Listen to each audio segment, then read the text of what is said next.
Hi guys, आपका स्वागत है आपके अपने show MKJ talks for investment इन हिंदी में।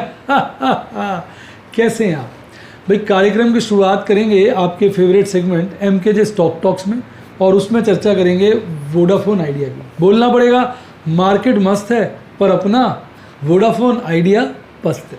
तो भाई कारण क्या है? कारण ये है कि कुमार मंगलम बिरला साहब ने आज सुबह न्यूज़ थी कि उन्होंने कहा है कि भाई सरकार से कि भाई मैं कंट्रोलिंग स्टेक दे देता हूँ।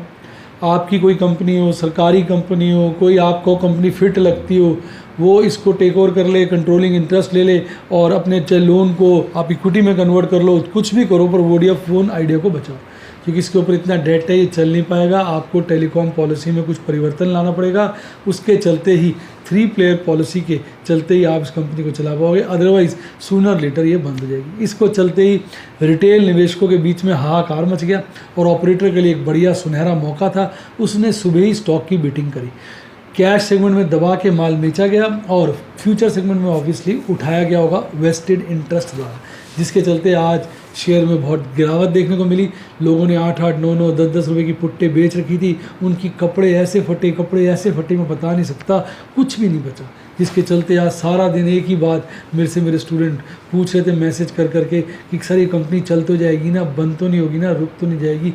तो भाई वोडाफोन के ऊपर इस तरह की परेशानी के बादल पहले भी मंडराए हैं जब वो फ्रैंकलिन वाला फंड का पंगा पड़ा था, म्यूचुअल फंड का, तो तब भी ये निकल गया। प्रोमोटर्स वैसे स्ट्रॉन्ग है लेकिन परेशान है गवर्नमेंट की कुछ पॉलिसीज़ के चलते, जो कि उनको ज्यादती लगती है कि गलत है, AGR कैलकुलेशन गलत है, सुप्रीम कोर्ट भी पहुँचे पर कोई रिलीफ नहीं मिला, जिसके चलते हाहाकार बचा हुआ है। भाई अल्टीमेटली गवर्नमेंट को कोई सॉल्यूशन निकालना चाहिए। मोदी साहब वैसे भी एंटी कॉरपोरेट वर्ल्ड नहीं है, वो कंपनियों का बढ़ावा देते हैं, प्राइवेटाइजेशन में विश्वास रखते हैं, जिसके चलते मुझे लगता है कंपनी के साथ कुछ ना कुछ सही बर्ताव होगा और आने वाले वक्त में कंपनी में अच्छे नतीजे देखने को मिलेंगे। और सबसे अच्छी बात यह है कि जो हमारा एयरटेल है उसने अपना बेस प्लान जो 49 वाला है, जो कि लोग इनकमिंग कॉल को जारी रखने के लिए रिचार्ज कराते हैं, 49 वाला, उसकी कीमत 79 कर दी है, जिसके चलते 30 रुपये पर यानी 60% के आसपास का उन्होंने टैरिफ बढ़ा दिया है। यही चीज़ वोडाफोन फॉलो करेगा। इतने सारे हमारे यहाँ लो कॉस्ट यूज़र्स बहुत सारे हैं जो कि सिर्फ 49 का रिचार्ज कराते हैं, जिससे उनकी इनकमिंग आती रहे, कभी कभी वो कॉल कर लें। ऐसे ढेर सारे यूज़र्स जो हैं उनको 30-30 रुपये का कुछ भी फ़र्क नहीं पड़ेगा, पर ऐसे करोड़ों में यूज़र्स हैं, कंपनी को इसका भारी फ़ायदा होगा, जिसके चलते कंपनी का ARPU आगे हम देख सकते हैं, एवरेज रेवेन्यू पर यूज़र में सुधार भी देखने को मिल सकता है। शायद इसके चलते ही आपने देखा होगा भारतीय एयरटेल का शेयर भाग खड़ा हुआ है, आज तो उसने 580 का लेवल भी काट डाला। मैं आपको बता दूं, मैं उसकी 3 कॉलें बेच चुका हूं, मेरे पास शेयर्स हैं। चौथी कॉल मैंने बेची थी, वो आउट ऑफ मनी चली गई अगस्त वाली, उसको फिर बेचूंगा, मौके की ताक पे बैठा हुआ हूँ।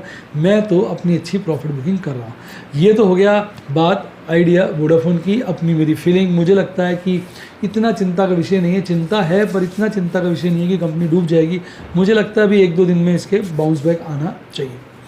अब बात करते हैं MKJ IPO टॉक्स की, क्योंकि IPO खुल रहे हैं, 4 IPO खुल रहे हैं। उसमें से मैं आज एक ही IPO की चर्चा करूंगा जो बहुत ज़बरदस्त IPO है। उसकी मैं आपके लिए एक स्क्रीन रिकॉर्डिंग ले आता हूं, क्योंकि बच्चे कहते हैं सर स्क्रीन रिकॉर्डिंग के बगैर मज़ा नहीं आता। ये आ गई स्क्रीन रिकॉर्डिंग। सबसे पहले अबाउट द कंपनी मैं बात कर रहा हूँ देवयानी इंटरनेशनल लिमिटेड की। इस कंपनी का इनकॉर्पोरेशन 1991 में हुआ और इसके पास लार्जेस्ट फ्रेंचाइजी है यम ब्रांड्स का। इसके अलावा largest quick service restaurant chain ये ऑपरेट करती है इंडिया में, जिसके तहत इसके 655 स्टोर्स हैं 155 सिटीज़ में। यम ब्रांड्स इनकॉर्पोरेटेड जो है वो बहुत तरह के फास्ट फूड ब्रांड्स रन करता है, जिनके नाम आपने सुने हुए हैं, मैं नाम बता देता हूँ।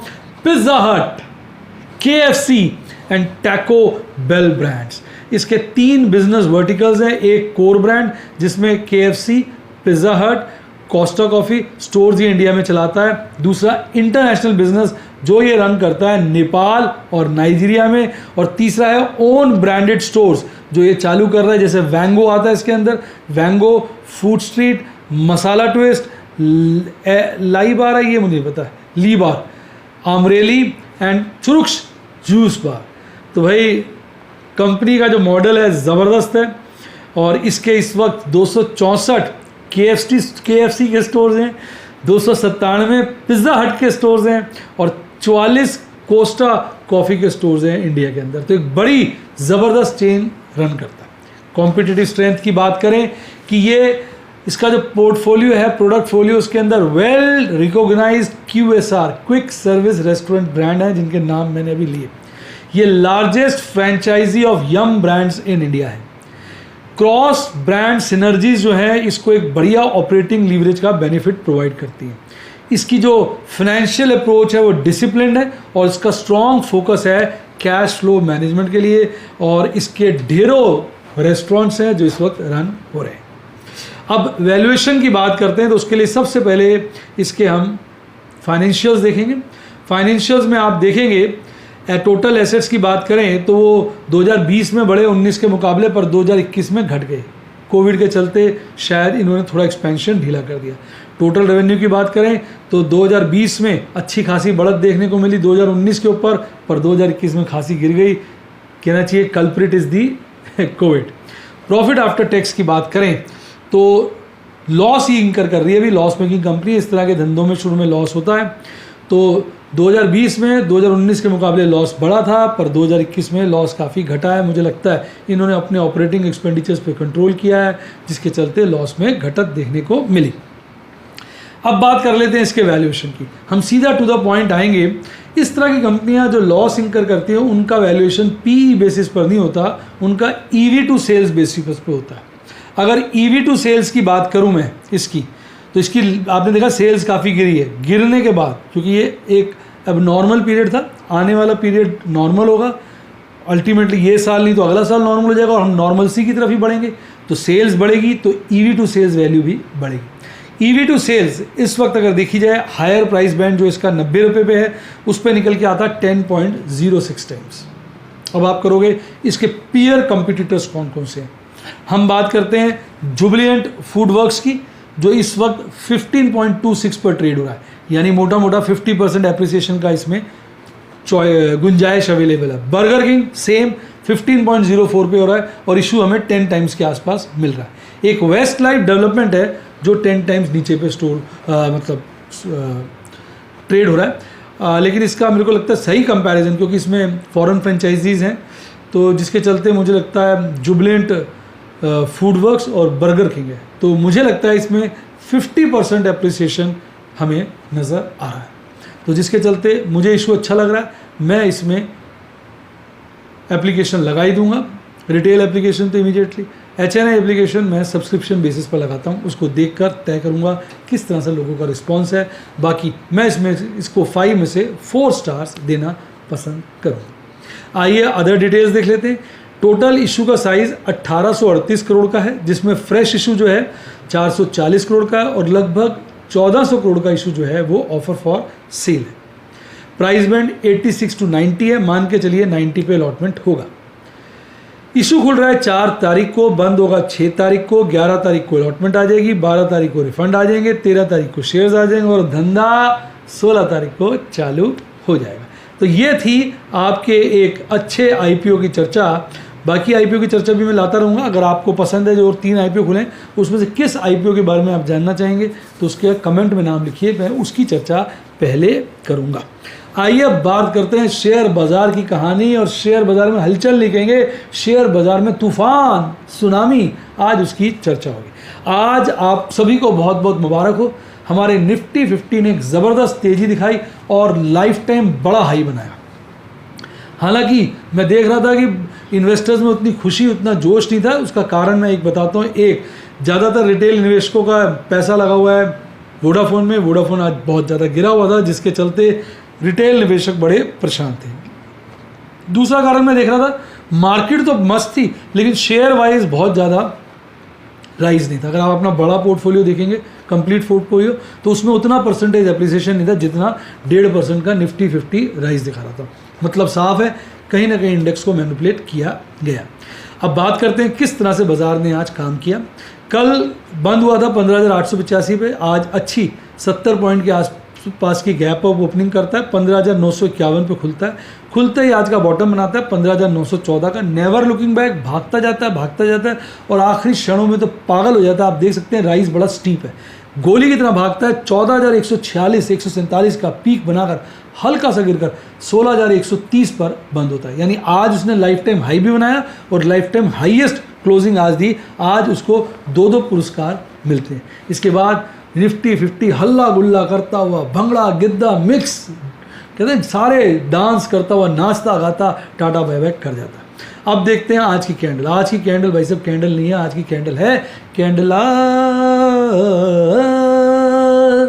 बड़ा कैंडला है। लेकिन आज की कैंडल और कल की कैंडल में ब्रेक गैप है। आपको क्या लगता है एमकेजे गैप फिलिंग थियरी इसमें फिट होगी? और ये कब गैप फिल होगा आप बताइए कमेंट बॉक्स में।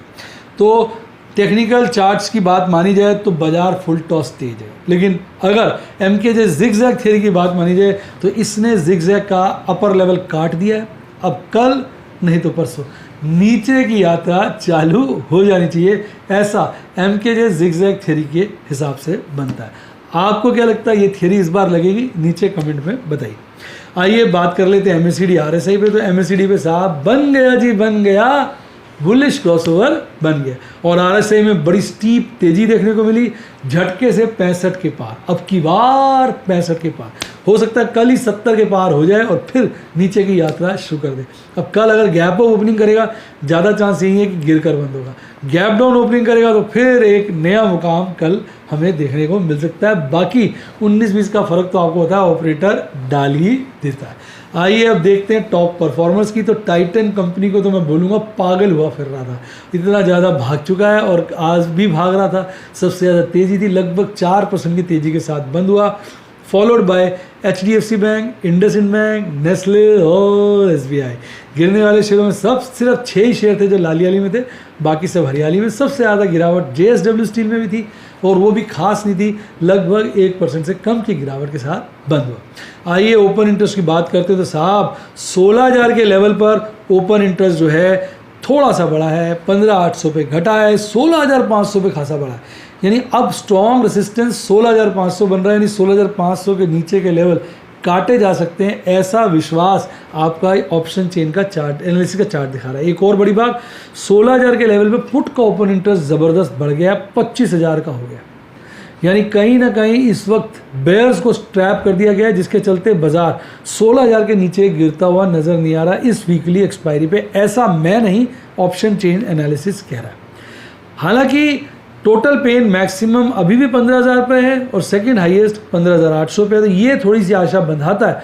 हो सकता है कल परसों में एक भारी गिरावट मार के बाजार जो है 15,800 के लपेटे में वापस लौट आए, इस बात की भी संभावना है थियरी ऑफ मैक्सिमम पेन के हिसाब से। मैडम आप ना थर्सडे को ट्यूसडे वेडनेसडे वीकली डाटा दिया करो, मंथली की जगह वीकली भी दे दिया करो।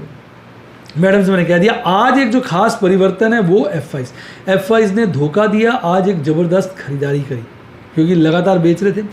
कल इन्होंने 1,500 करोड़ से ऊपर की बिकवाली की थी और आज 2,100 करोड़ से ऊपर की नेट खरीदारी डल करी। DIs ने आज बाजार में बिकवाली करी, 1,505 करोड़ की कल खरीदारी की थी और आज लगभग 300 करोड़ के आसपास की नेट बिकवाली की, जिसके चलते कल हल्की फुल्की बिकवाली आई थी 34 करोड़ की और आज तो बड़ी खरीदारी आई है 1818 यानी 1818 करोड़ की नेट बड़ी खरीदारी आई। तो बाजार भागेगा ही जब इतनी बड़ी खरीदारी होगी। अब बात करते हैं आपके फेवरेट प्यारे राजदुलारी निफ्टी बैंक की। तो निफ्टी बैंक का भी हाल वही था जो हाल उसका था, बस फ़र्क यह है कि निफ्टी बैंक ने गैप डाउन ओपनिंग की थी। कल निफ्टी बैंक बंद हुआ था 34,710 पर, आज खुलता है 34,660 पर। खुलते ही आज का बॉटम बनाता है 34,650 से हल्का सा कम, फिर साहब थोड़ा धीरे धीरे बढ़ता है और आखिरी क्षणों में पागलों की तरह बढ़ता है और 35,238 का पीक बनाकर हल्का सा गिरता है, 35,207 पर बंद होता है। लगभग 1.5% बढ़कर नाचता गाता हल्ला गुल्ला करता हुआ चला जाता है। इसकी भी कैंडल देखेंगे, कैंडल नहीं है कैंडला है और इसने प्रॉपर वी शेप रिकवरी ले ली है। तो अब इसका फ़र्ज़ बनता है, नियम बनता है MKJ जिगजैग थ्योरी के अनुसार कि अब ये नीचे की यात्रा प्रारंभ करें। हाँ, कल नहीं तो परसों ही कर ले, और किसी वजह से परसों भी नहीं करता तो भाई शुक्रवार को तो करनी चाहिए। ऐसा MKJ जिगजैग थ्योरी के हिसाब से लग रहा है। हालांकि टेक्निकली बाजार बहुत ज़्यादा स्ट्रांग है। और अब बात करें MACD चार्ट पे, तो अभी बेयरिश क्रॉसओवर मंदा हुआ है, बुलिश नहीं हुआ है। RSI में खासी मजबूती है पर 53 के आसपास ही पहुंचा है। तो ओवरऑल बाजार गर्म है, लेकिन जो गर्मी निफ्टी 50 में है, अभी निफ्टी बैंक में उतनी सरगर्मी नहीं है। आइए अब बात करते हैं इसके कंपोनेंट की। तो आज साहब 4 शेयर लाल याली में, 8 हरियाली में। सबसे ज़्यादा गिरा पड़ा था RBL बैंक साहब, कपड़े फटे हुए थे, मुझे भी ध्यान नहीं चला, 186 पहुंच गया था और ये 4% से ऊपर गिरकर बंद हुआ है। और इंडसइंड बैंक सबसे ज़्यादा तेज़ था, 3.5% के आसपास। अब बात करते हैं आपके favourite segment MKJ student talks. प्रभु के आशीर्वाद से, प्रभु की लीला से, प्रभु की कृपा से और आपकी शुभकामनाओं से आज एक बड़ा प्रॉफिट बुकिंग किया, लगभग 2,31,000 की प्रॉफिट बुकिंग करी। आज ज़बरदस्त 26 ट्रेड किए, जिसमें ओपल और बैरल के बच्चों को खुश कर डाला। 17 ट्रेड किए, जिसमें 10 नई पोजीशन, 6 स्क्वायर ऑफ और 1 रोल ओवर था। जब मैंने आज इसका मैंने ओवरऑल देखा, आज मेरा बड़ा प्रॉफिट बुक हुआ है 2,31,000 का, तो मैंने गेम खेला, मैंने एक फ्यूचर को रोल ओवर कर दिया। उससे क्या फ़ायदा हुआ, उसका लॉस मैंने इस महीने बुक कर लिया। ऑल्दो रोल ओवर किया तो लॉस को अभी माना नहीं जाएगा मैनेजरियल बेसिस पे, क्योंकि जब मैं उसको फाइनली छोड़ूंगा तब लॉस प्रॉफिट आएगा। मैंने उसको रोल ओवर जान के किया। रोल ओवर कैसे किया, मैंने फ्यूचर स्क्वायर ऑफ करके शेयर बाजार से खरीद लिए। ये मेरी एक चालाकी थी, क्योंकि उसमें मुझे बड़ा लॉस था। तो मैंने कहा अगर मैं शेयर खरीद लूँगा तो होगा क्या, मेरा FNO का प्रॉफिट इस महीने बहुत आ रहा है, मैंने कहा वो एक बारी को गिर जाएगा और शेयर्स मेरे पास आ जाएंगे। FNO का प्रॉफिट गिरेगा तो FNO के प्रॉफिट पर मुझे 35% टैक्स लगता है। मैं सुपर हाईएस्ट टैक्स ब्रैकेट में आता हूँ, तो 35% लगता है सरचार्ज वगैरह मिला के। तो इतने बड़े प्रॉफिट के ऊपर, लॉस के ऊपर अगर मुझे 35% का टैक्स बचेगा तो एक बहुत बड़ी सेविंग हो जाएगी। जब शेयर भागेगा तो जो मैंने कैश में शेयर्स ले रही है CNC में, उनकी कॉलें बेचता रहूँगा, उस शेयर को स्क्वायर ऑफ कर दूंगा, तो उसमें जो अच्छा प्रॉफिट होगा तब CNC के हिसाब से उस पर 15% का टैक्स लगेगा। तो मैंने मौके का फ़ायदा उठाया और चौका नहीं छक्का मार डाल दिया। आइए अब बात करते हैं प्लैटिनम की। तो प्लैटिनम और रूबी के साथ 7 ट्रेड थे, 5 स्क्वायर ऑफ थे और इनका एक्सक्लूसिव प्रॉफिट बड़ा निकल के आया 1,06,000 का। और एमरल्ड और सफ़ायर के साथ 2 ट्रेड थे, 1 स्क्वायर ऑफ था और 1 नई पोजीशन बनाई और इनका बड़ा प्रॉफिट निकल के आया 53,000 से ऊपर का। तो ये थे सारे कहानियाँ। अब आप देख लीजिए सारे स्क्रीनशॉट। सबसे पहले मैंने निफ्टी सितंबर MKJ खतरों के खिलाड़ी इंडेक्स FNO के अंदर मैंने आज जो है एक कॉल बड़े समय से बेची थी, आज मैंने उसको प्रॉफिट में स्क्वायर ऑफ कर दिया। हालांकि गलती होगी क्योंकि उसका बाजार भाग गया, मैं रुक जाता तो इस कॉल में बड़ा फायदा होता, पर प्रभु ने जो दे दिया हंस के स्वीकार कर लिया। ठीक है, 232 के बड़ी लॉस में चल रही थी, 3-3.5 लॉस में आ गई थी। मैंने ये पहली दफ़ा एक कॉल बाई की थी, मैं बाई नहीं करता हूँ, मैंने टेस्ट के लिए बाई की थी, बड़ा लॉस हो गया, फिर मेरे को प्रॉफिट में गया, मैं निकालो, मुझे बाई सूट नहीं करता। फिर मैंने क्या करा, निफ्टी की एक फुट को स्क्वायर ऑफ किया और उसमें 3400 का बड़ा मुनाफा कमाया। तो आज भी MKK इंडेक्स FNO स्ट्रेटेजी में लगभग 3600 की प्रॉफिट बुकिंग करी। उसके बाद मैं रुका नहीं, एक और मैंने पुट को स्क्वायर ऑफ किया जिसमें 3400 का कमाया। अब सारा मिला लेंगे आप तो 7,500 का प्रॉफिट है। हालांकि मैंने इसमें 10 लाख रुपए एलोकेट किए, वो 10 लाख भी यूज़ नहीं हो रहे, 4-5 लाख यूज़ हुए मेरे। उस पर मेरा टारगेट है मैं 2,500 रुपये रोज़ के कमाऊँ, पर लगभग 7,000 रुपये मैं रोज़ के कमा रहा हूँ। तो मेरा टारगेट बड़ा अचीव हो रहा है। 10 लाख लगाकर, अभी 10 भी नहीं लगे मेरे, मैंने एलोकेट किए 10 लाख पे। अगर मुझे 7,000 के हिसाब से 21,000 रुपये अगर महीने के बच गए, 21 भी क्यों, 1,40,000, 7,000 रोज के तो 20 दिन के 1,40,000 हो गए। 1,40,000 10 लाख पे 14% मंथली रिटर्न आ जाएगी। थोड़ा बहुत कभी लॉस भी हो गया तो कोई दिक्कत नहीं है। ऑल्दो मेरा टारगेट 5% का है। तो सब बढ़िया चल रहा है। आप भी इसके लाइव डेमोन्स्ट्रेशन देखना चाहते हैं, यूट्यूब पर ओपल और व्हाट्सएप पे बैरल के सदस्य बनिए और लाइव जिंगालाला जो फीस है वो तो एक दिन में निकल आएगी यूट्यूब की, और बैरल की तो महीने में अंटी में आ जाएगी। नॉलेज की नॉलेज और रिकवरी की रिकवरी हो जाएगी। और बैरल का अगर आपने मेरा स्टूडेंट बनना है तो फ़ोन नंबर है 7011-323-077, मेरी टीम का है, उनको कॉल करिए। 7011-323-077 डिस्क्रिप्शन बॉक्स में भी दिया हुआ है। बार बार कॉल करिए क्योंकि रश ज़्यादा है, तो जिसके चलते वो कई बार फ़ोन पिक नहीं कर पाते। आप करिए तो आपको उनसे पूरी इन्फॉर्मेशन और वो आपको बता देंगे कैसे मेरा स्टूडेंट बनना है। आइए अब बात करते हैं इंडसइंड बैंक की मैंने एक पुट को स्क्वायर ऑफ किया, 12,323 का प्रॉफिट कमाया। आईटीसी की पुट को स्क्वायर ऑफ किया, 11,000 का प्रॉफिट कमाया। आइडिया की पुट को मैंने कॉल को स्क्वायर ऑफ किया और ये दो में से एक को किया था, जिसके चलते इसमें 65,000 का एक बड़ा मुनाफा हुआ। फिर भारतीय एयरटेल और एस्कॉट्स की मैंने पुटों को स्क्वायर ऑफ किया, जिसके चलते मुझे लगभग 32,000 का, 38,000, 28 जमा 10 के आसपास 38,000 का यहाँ भी मुनाफा हुआ। उसके बाद मैंने इन्फोसिस के 100 शेयर बेचे, जिसके अंदर मुझे लगभग 50,000, 53,000 से ऊपर का इसमें मुनाफा हुआ।